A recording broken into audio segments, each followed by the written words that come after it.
Standing here checking on the raised beds. Uh,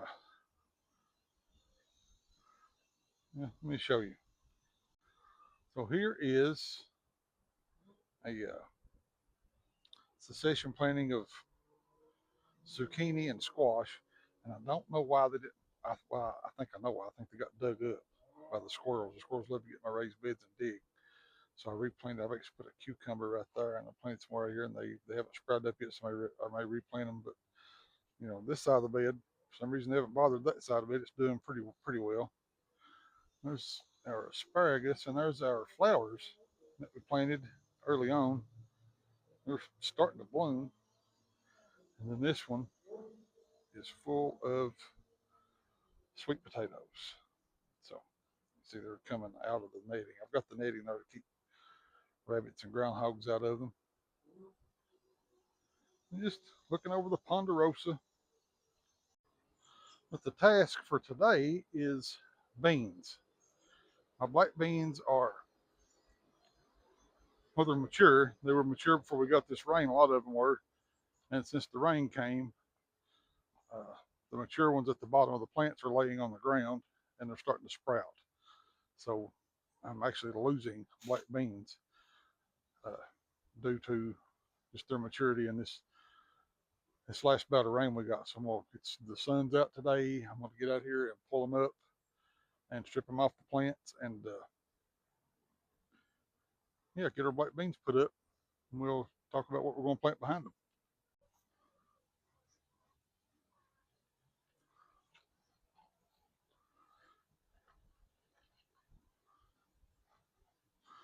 You see these sweet potatoes doing very well. The ones I planted in the straw bales, they're actually, the vines have came across the fence and they're on the ground. So pretty excited to see how that works out. If we get any sweet potatoes, they should be easy to dig.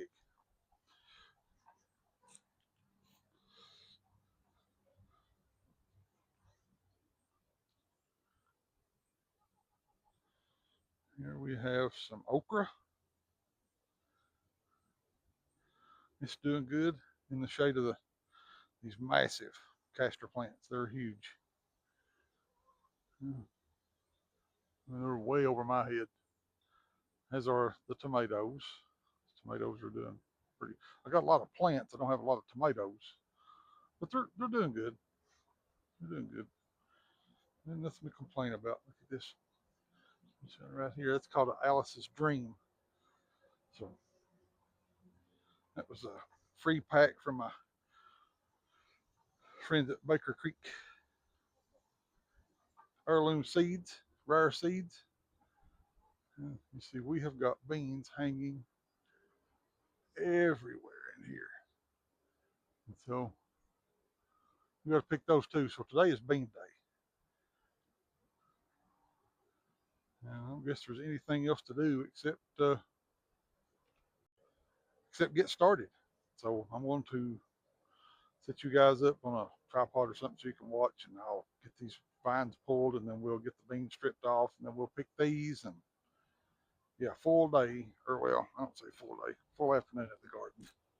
I still got to do some of the 9 to 5 stuff this afternoon. So, I am a real estate agent. I'm not a farmer. I'd starve to death if I was a farmer.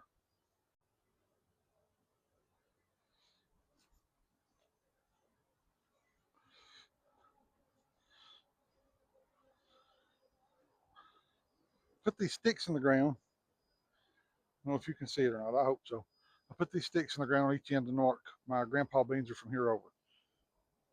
Tell me in the comments what kind of stick this is. It has a particular function, a particular name. Let's see who knows what those are. I went and bought a bundle of them a couple of years ago.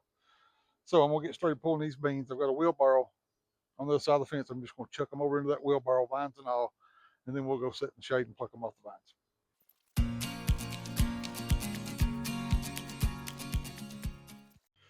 All right. So I said I was losing some beans. I'll show you what I'm talking about right here. Yeah, you see those beans in here that are sprouted? They're all through here. So those are beans. And they're falling. Another pod dried out, found another pod, the rain came on, and now they're trying to reseed. So I have a plethora of reseeded black beans come up in here and what I want to plant next. So but they're not gonna have enough time to make anything. But yeah, those are just beans that I don't get to eat. So I'm trying to get them picked out of here before I lose any more. So I'll go ahead and get the rest of these pulled up and then we'll go to stripping the plants. All right, so this is my workstation. Had two full wheelbarrows full. One of them was really heaping full, and the other one was just level full. But okay, so where these were, I've got collards ordered to plant where these were because we like collards. Collards do good in cold weather.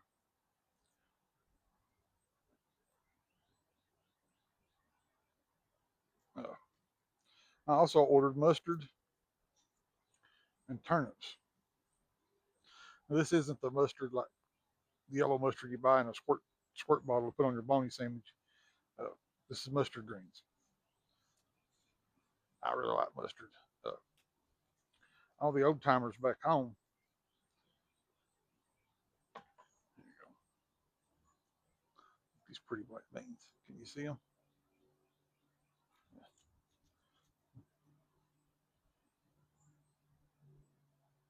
My hands are so dry. I'm having a hard time. I grew my own black beans. So anyway, all the old timers back home, when they get their garden off, they sew everything back in mustard. Let them get their potatoes dug, and they try to have their beans off and done by, have all that done by middle of August. Now I'm not going to make that middle of August deadline. On some of it, I will. Uh, those pole beans will be gone probably by then. But they try to get everything off by that timeline, and then they go in and they plant mustard. Everybody doesn't plant turnips. Some of them plant turnips too, but most everybody plants mustard. And they say, I got to get me a mess of mustard planted. And I don't know, I don't think they realize. I mean, they realize somewhat what they're doing. I learned this from Greg House at House Tools. They know it's good. It's a good cover crop. It's a good cold weather cover crop. Seeds are cheap.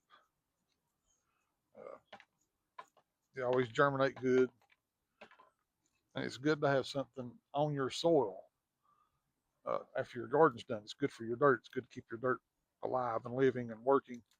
Uh, keeps it from hard packing. Keeps it from washing off in rains and snow melt and stuff. It's good to have something on your garden, and it keeps the weeds suppressed. But mustard and turnips have an added benefit, especially the mustard.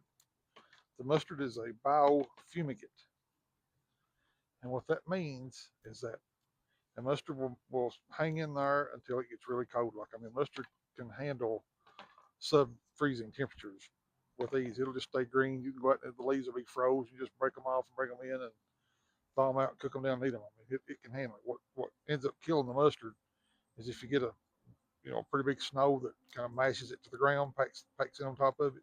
That'll end up killing your mustard. But that's when the magic happens with mustard, because as mustard decomposes into your soil, it releases toxins in the soil that kill the bad bacteria and fungus and disease, the bad bugs, the things that are in your soil that hurt your garden during the summer. The mustard actually kills all that bad bacteria. It doesn't hurt the good stuff. It doesn't hurt your earthworms and things like that. But uh, the bad stuff, the fungus and things like that grows in your soil that gets on your plants and hurts them in the spring during the growing season. Well, the mustard wipes all that out. The turnips, I think the turnips do that some too, but I'm not 100% sure. So don't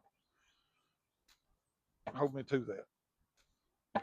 But the turnips create that big bulb, which is good for cultivation. It keeps your soil from hard packing, and it makes it easier to till up the next year. So if you've got an area of your garden that's a little bit, tends to be a little bit tight, a little thick on clay, it's a good place to sow turnips.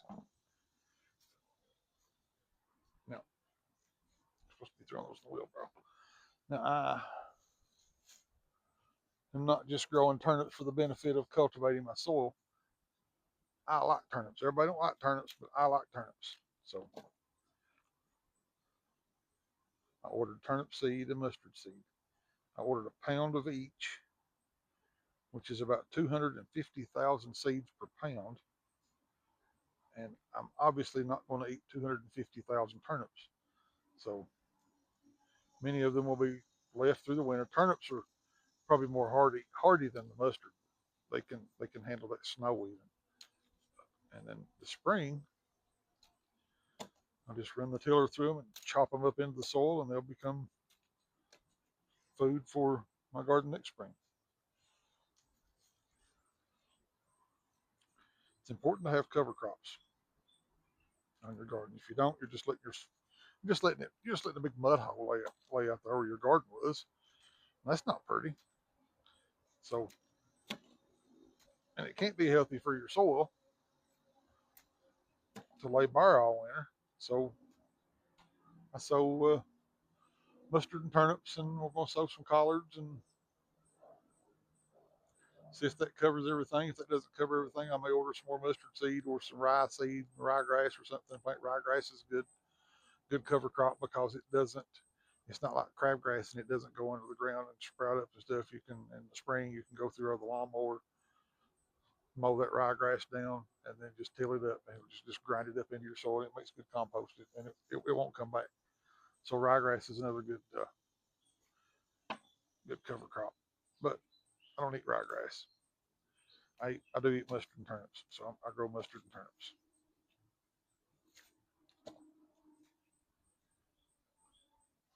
That's why we had to pick the beans. You see that bean that sprouted? That's a bean I can't eat. I'm probably gonna get all these picked off the vine. And go in and pick those green beans, and I'll go behind and shell all these out to keep them, because these hulls, a lot of them are damp, and they'll just look at this one. Yeah, the bean on the end of it. So I pulled all my black beans, but I'm still growing black beans in there. Looks like it happens.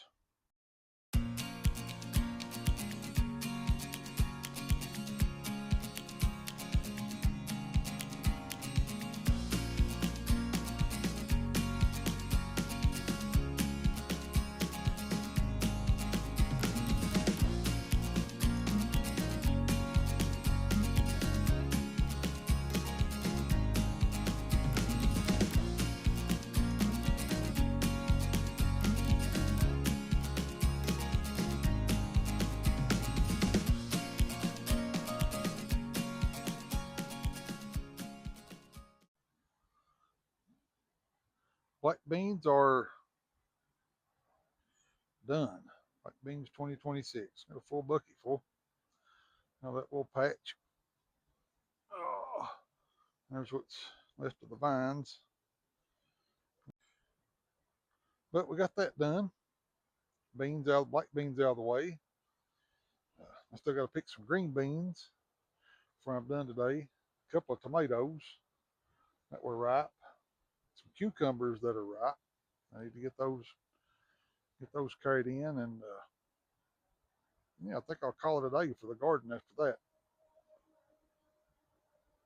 Tomorrow, till that up, fertilize it, and have it ready for the collard seeds when they get here. So, if you're a gardening real estate agent, finished another day in the, well, almost finished. Like I said, I still got the green beans to pick. That won't take too long.